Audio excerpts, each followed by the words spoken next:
So we'll be talking about the chips. This is our latest generation chip, SambaNova SN40L, fourth generation of our hardware. I'll leave it here if anybody wants to come and see it. But really, the overall talk here is going to be really giving you some insights into what's going on with the AI and why it looks so costly for these big models, and what all is coming where you can hope for that how it will make cheaper. Because I could see that pretty much all the talks that I could attend, all of you are making choices of like, I want bigger model that's more accurate, but then it's very costly. Then eventually I get to a smaller model, figure out a way of using the smaller and cheaper tokens. So state of AI in my view today is same as like any of you who are like in the .com era, how expensive the bits were back then, bits on the internet. And if all the SaaS application had to worry about cost of those bits, world would not have looked like that today. It's the same state in AI today, where all of us are in 90s of internet world, where you're all worrying about how expensive the tokens are and how can I just work around. But all of that has to get a lot more cheaper, a lot more efficient, a lot more faster for all of this to make sense. So what you'll see is that what we are doing at SambaNova, it's like one attempt at that how these things will evolve over time.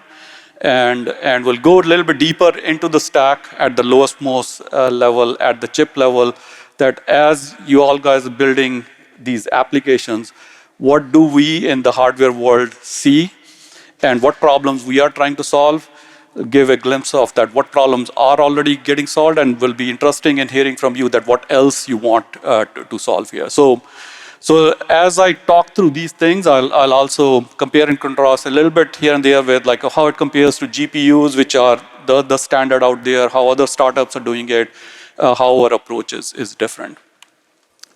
So a bit about the people behind it. So certainly with the deep chip design background to all the research that happened at Stanford with a couple of other co-founders.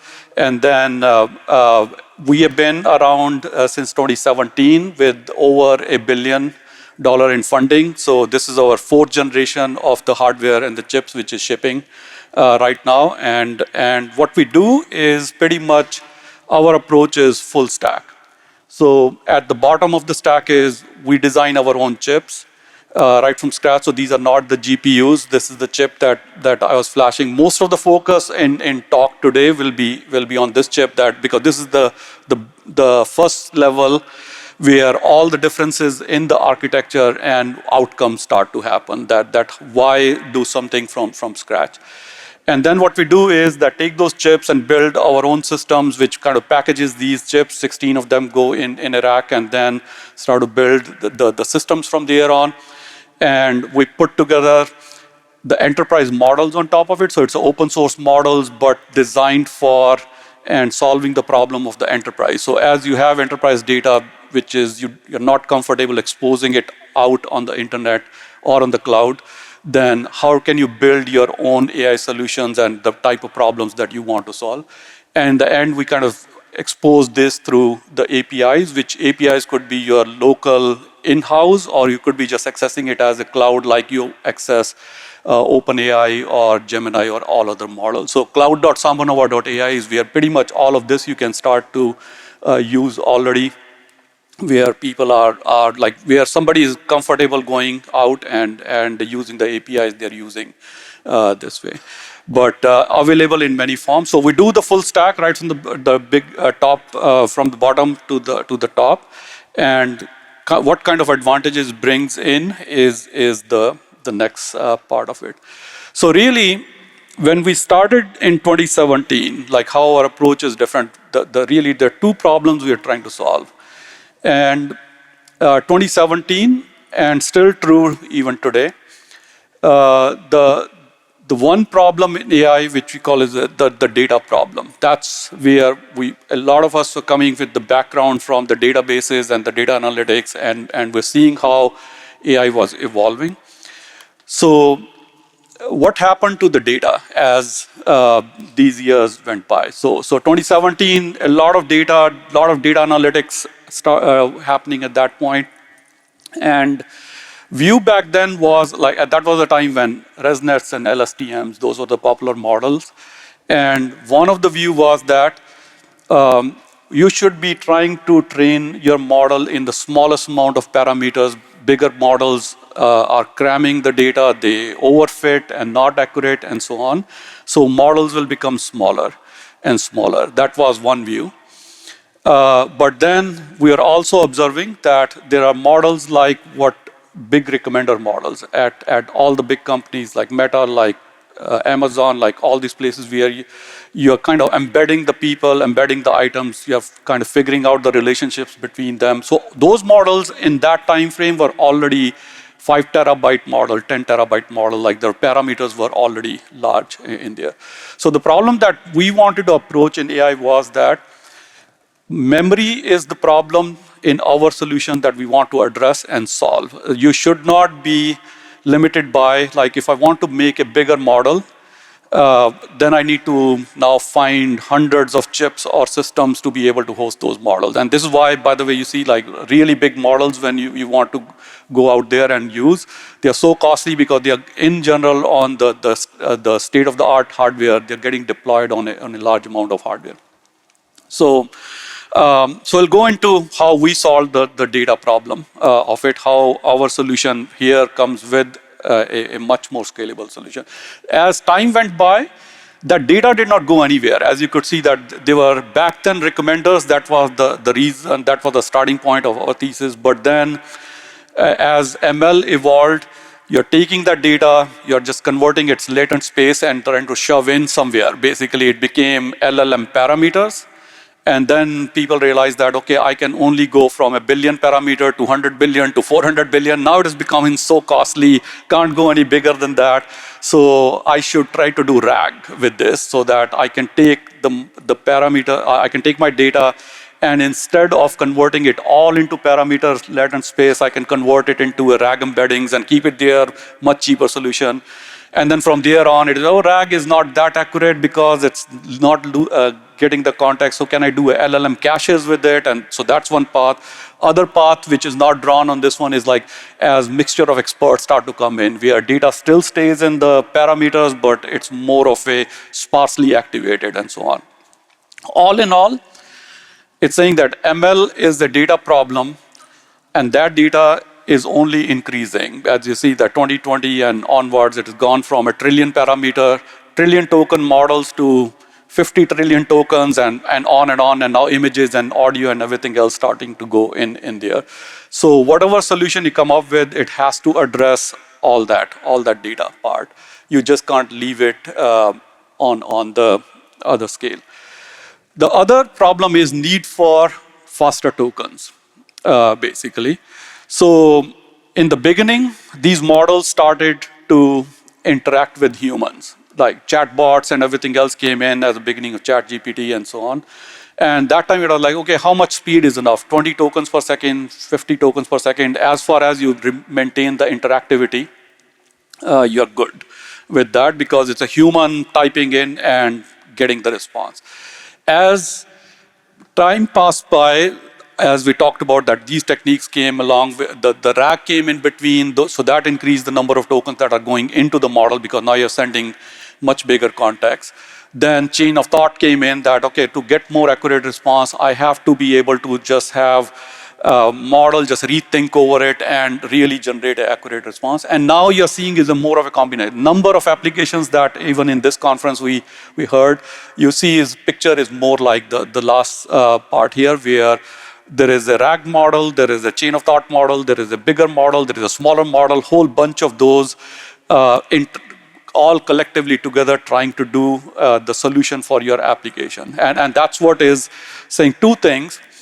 You want all those agents to run fast at 1,000 tokens per second, 2,000 tokens per second, because as they are chatting among themselves, user is waiting. You never want to have like a user click and then the system and application goes in the background for 5 minutes and then come back with an answer. You want that interactivity, and for that, these models need to run fast. And then here it brings the need for memory again, that it's not a single model that you're deploying. Your applications are a range of these models, and they need to be deployed efficiently, which again brings up the idea of like, okay, give me large memory so that I can put those all models on a one machine than a cluster of machines out there. So those are the two problems that we're solving in the current generation. So pretty much the idea was always the faster and bigger is the idea we started with 2017. At different times, different forms of it got solved. Today, I'll try to explain what exactly is going on these and how we're solving the problems using these as examples. So what were the missing elements? Why these problems look so expensive and so tedious in existing architectures? Because when somebody is thinking about AI hardware, it is always that they think about, like, okay, I want to just give you a lot of compute. Well, compute is the only thing that matters for the AI part, which is true, but reality is that at a hardware level, you're bounded on the compute by physics. Basically, as you hear, pretty much the manufacturing facilities are only few, and they always have a process. The node they are at, 7 nanometer, 5 nanometer, 3 nanometer, you are at a node. Everybody tries to do the latest and greatest out there. So the silicon area you have is all same, where you can pack those transistors, you are all on the same node. So you can't really differentiate much on the compute part of it. Everybody will have about the same number of flops in the chip, and really that's not the differentiator part. Really, to rethink about the problem at a hardware level is that, okay, I got the flops that as many as everybody else has. Problem is, how efficiently can I use those flops? And can I solve those problems? And those are the next two problems, basically, which we take. So we solve the compute problem as good as basically have the compute as anybody else, but really make it much, much more efficient to use that compute instead of leaving it wasted there. So memory capacity, as I said, is one problem we solve. And second is using the compute much more efficiently using data flow. Data flow is basically a term which we use, which is saying that communication efficiency of as that data is moving around. Once you address that, then the compute that you can use efficiently out of the maximum that you provide, that goes up.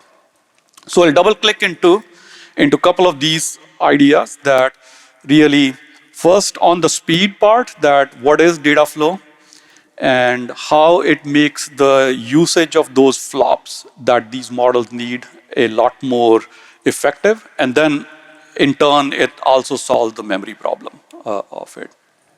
So just very quick example of like really how these models are running underneath and where the difference start to build, and we'll see that what happens on the speed part. So this is like a one part of a attention block of a transformer, just using it as an example to illustrate.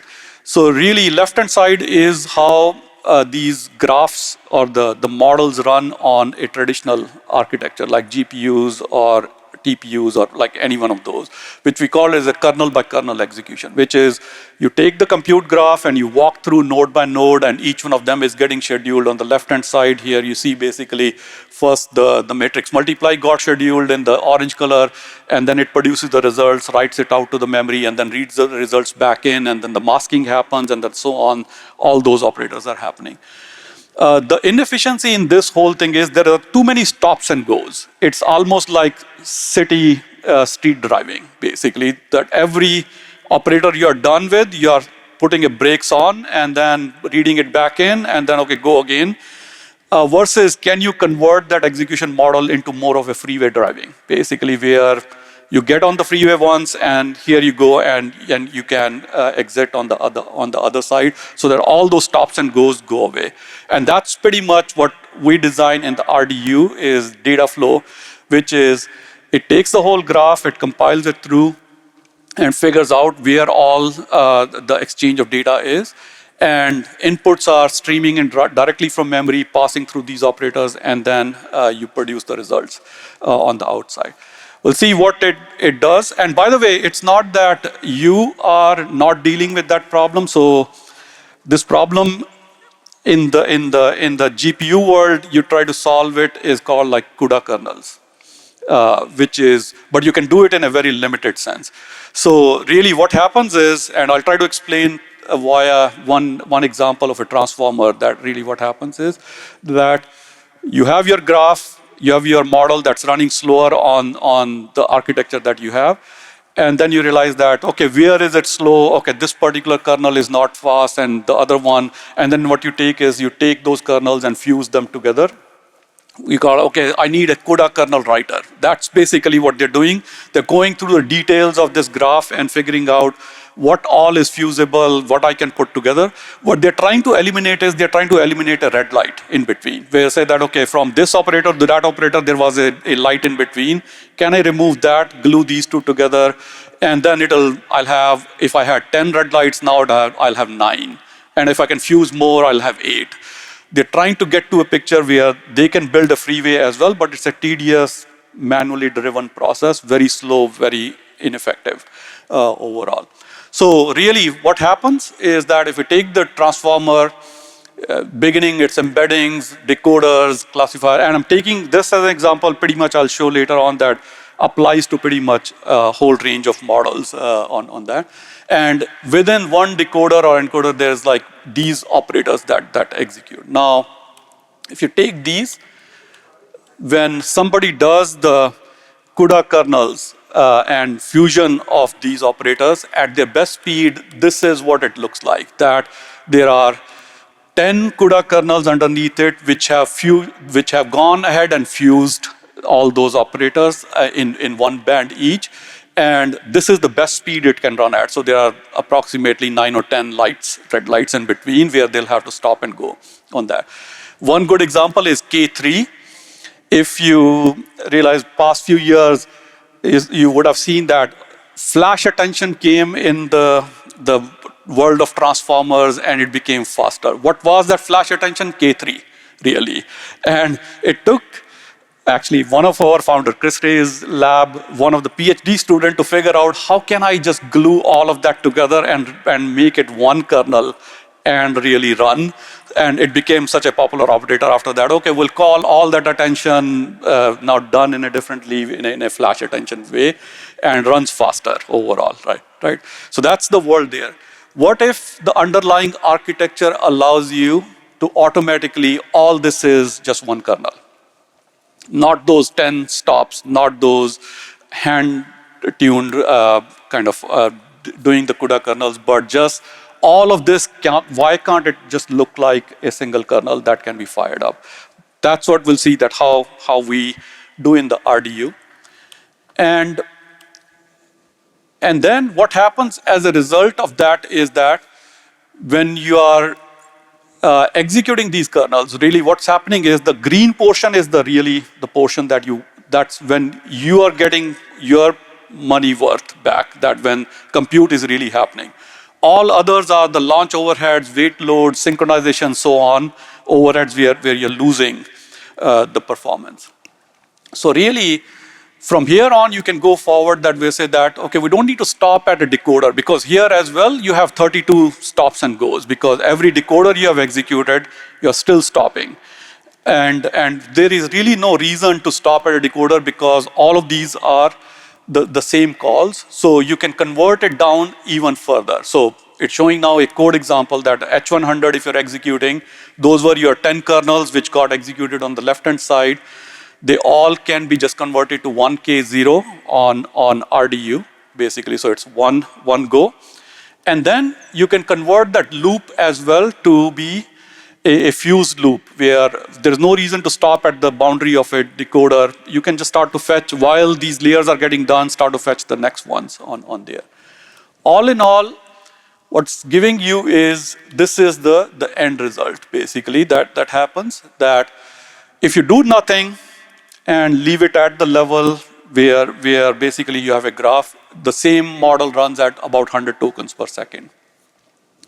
You do at the next level where each decoder is one kernel, it becomes 500 tokens per second. And when you can do the loop fusion, it becomes 1100, 1200 tokens per second on that.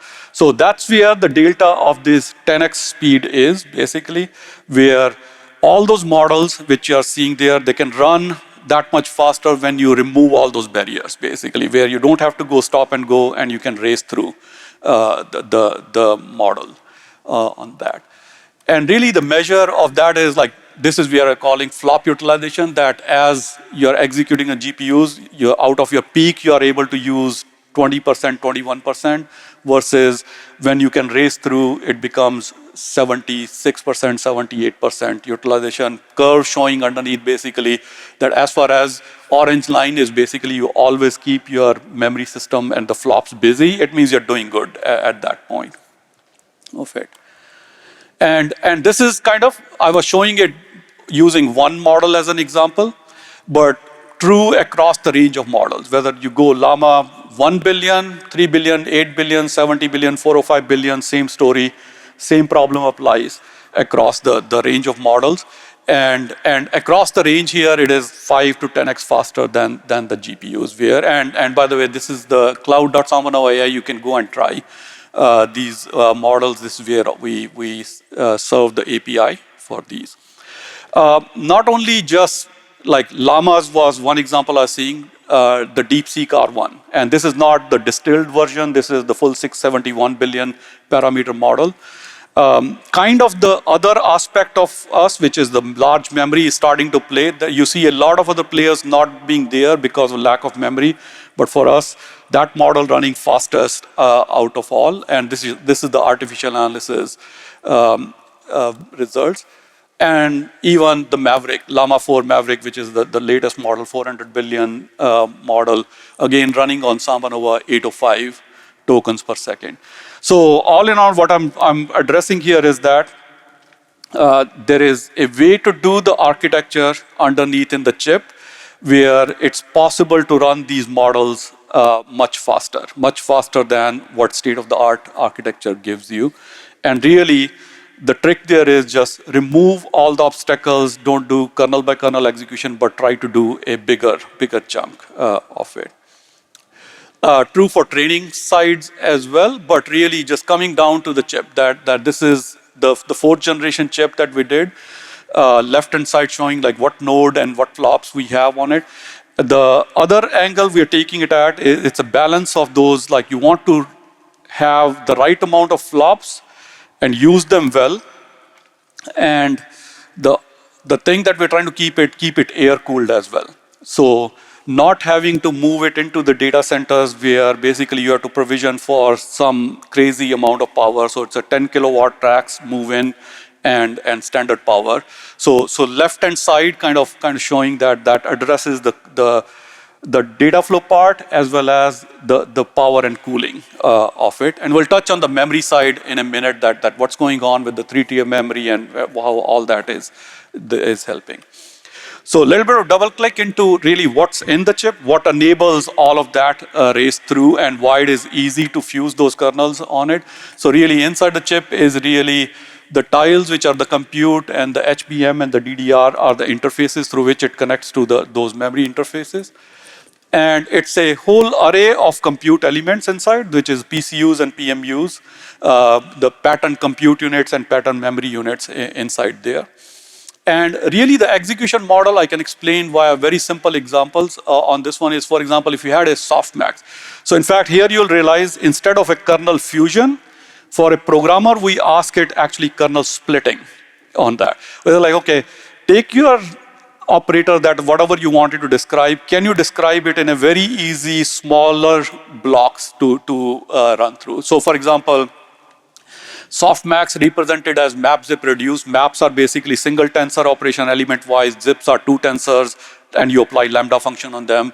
And reduce is again a single tensor and any number of dimensions you can reduce with the lambda functions on that, really. So those are the primitives available to user plus some more scatter gathers and so on. And the way it gets scheduled on the device is that your basically matrix multiply, the exponentiation will be on one of the compute element, and this is what it's showing is a data flow of that the result go into the next one, and the results from here then flow into the output, where all of this is a streaming operation. So this is how a single operator get built. From a programmer point of view, no special thing. They are just describing it as, if I'm doing softmax, I need to do exponentiation map, then a reduce to find my mean, and then from there on, I just subtract that or divide that basically and get that operator on there. And same way you can build complex operators as well, which is basically layer norm is a little bit more complex, and basically you just describe using similar operators. So here you can see that instead of fusing kernels as a description level, you're just describing your operator in a simple to form primitives on there. And once you have described your entire graph using that, then our compiler takes over from there, that now have a full transformer kind of described like that, and it can just do the fusion of those, because it's just a placement of those map, zip, reduces, scatter, gathers on this whole grid. And few examples, like if there was a gem followed by a softmax followed by all reduce, it will be just laid out on one chip or two chips, depending on how many you want to use. All of this is unblocked underneath, all compute and communication happening in an overlapped fashion of it. And then here showing pretty much when you have a full decoder, same thing, basically. That whole thing, K0 got fused, and a whole bunch of PCUs and PMUs underneath it. It's showing a snapshot of like how they are talking to each other, where compiler has all figured out all those blue lines are the paths through which those tensors are getting exchanged. They have been allocated the right amount of bandwidth so that there's no conflicting blocking paths, and it can run at full speed. So that's kind of the one aspect of it, really touching quickly on what's in the chip and how we do basically the unblocked kernel execution so that it can give that 5 to 10x more speed up in the graphs at which they are running. Let's go to the next part, trillions to reality. What is that? Like how not to now block ourselves with the size of memory. So once you have addressed that part of the speed, in addition, what you're doing were that you're using your bandwidth very efficiently. You're very careful that what data you send where, its compiler is fully aware of that, and then it's sending it only if necessary. It's not doing unnecessarily exchange with external memory ins and outs and stops and goes and so on. All of that saves you memory bandwidth. And what it allows us is basically then build basically 3 levels of memory hierarchy. There is a large on-chip SRAM, 520 megabytes, 64 gigabytes of high bandwidth memory, and then a 1.5 terabyte of DDR connected to each of that RDU. You put that all together to a programmer, that rack that I was showing, the system looks like with these type of specs. So you walk in, you have 8 gigabytes of basically that fusion memory, 1 terabyte of high bandwidth locality memory, and 24 terabytes of total space. Now, you think about what is 24 terabytes here, and what is it doing here? 24 terabyte means roughly, even if you just stay at 16-bit precision and not go to 8-bit, it's 10 trillion parameters right there itself, including your KV caches, everything in there. So it can just all sit in a single machine on that. You could instead put, like you say, okay, I don't have a 10 trillion parameter model. Okay, there are enough of those which are like all the way from billion to 670 billion, 671 billion now, which is, you can put all of those together because all of those were your agents basically, which remember in the application that as you're building, you want all kind of models and they all can just sit in there. There's no reason to go and have a different GPU cluster to basically running that model whether you need it or not. You can have all your KV caches go in there. And by the way, before this LLM world came, the same memory was getting used for recommender embeddings. Or in between, when high resolution computer vision came, that was basically your convolutions and the intermediate activations of those and so on. So in a way that memory is used one way or the other. As I said, that ML is all going to be always about data, and data is what you need to keep around. So that last level memory acts as a as a basically which is holding all this data together. And in today's world, it's basically some of these applications, prompt caches, many models, bigger models, all of that being put together in that.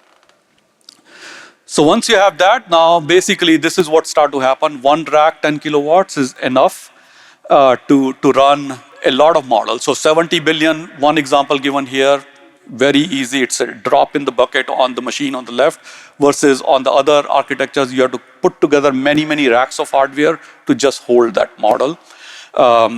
And really, then this is what your data center chain start to look like, where left-hand side is exactly those applications that you're building. Green bubbles are all those experts and the models and the agents that you need, basically, which somewhere need to be running, and this is where your data center folks come in and complain that, okay, I'm having to host so many models you're asking, and my data center is running at 5% utilization, 10% utilization, because most of the machines are idle, because not every model is invoked all the time. Right-hand side becomes the picture on a system where you do it with enough memory, is basically you consolidate all those models together into that memory, and they're just served from the single machine.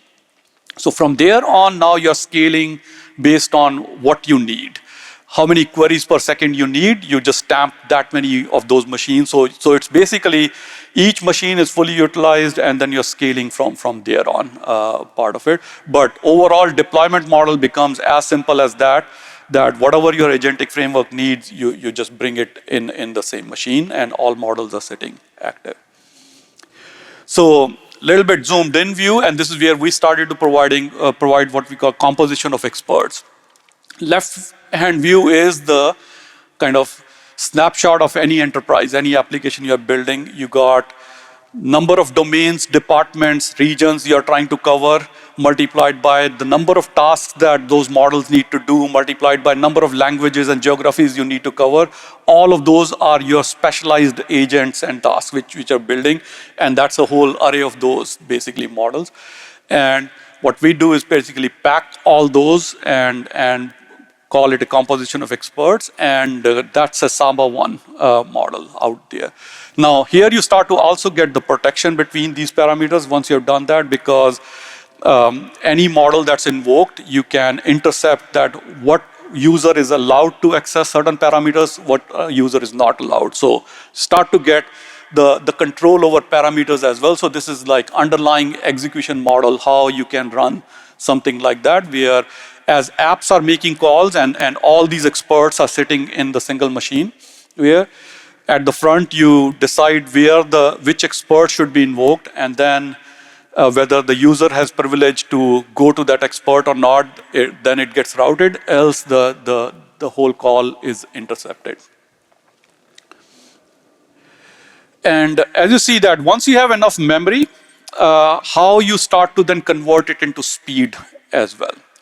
So composition of experts for speculative decoding. Now, if you think about it, the speculator, the draft model are also some kind of agent and experts, basically. So once you have capability to host hundreds and thousands of experts in the single machine, you can put your speculators as a part of that as well, and they can just run very, very quickly because they're all sitting active there. Within microseconds, you can switch between them. So this overall, for each one of those models and the agents you had, underneath you can think of there is a speculator, you can apply a speculator as well. So that gives you another 3x on top of your speed up. Like the speculative decoding with draft model these days, roughly doing 2.5 to 3x on all. Again, this is a technique which is not popular on the state-of-the-art architectures because you have to deploy a separate machine for a speculator, a separate one for the target model. And when you're running it like that, it's like, okay, I've spent 2x the hardware for 2.5 to 3x again, not effective. But once you can get the speculator for free in the same machine, at that point, it is worth the gain because now you are in the 3x range of the gain. So composition of expert deploying speculative decoding becomes kind of a free thing, another speed bump on top of it. What are we running right now? Like pretty much all of the open source models here. The llamas and Qwens and DeepSeeks and also all of those are available through the API and running on this architecture. And we keep adding models to it.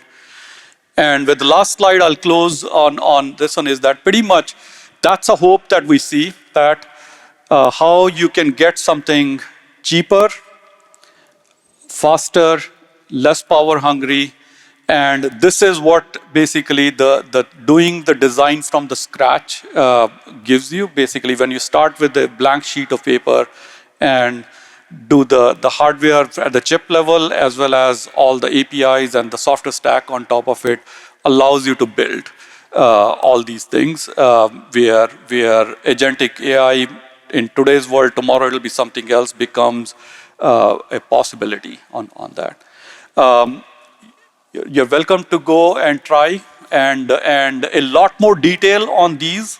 Couple of topics that I touched on: composition of experts, speed, and the capacity part of it, available in those two papers. You're welcome to go and click through it. It's really a much more detailed analysis on these topics out there. That is all I wanted to cover. Thank you for staying late.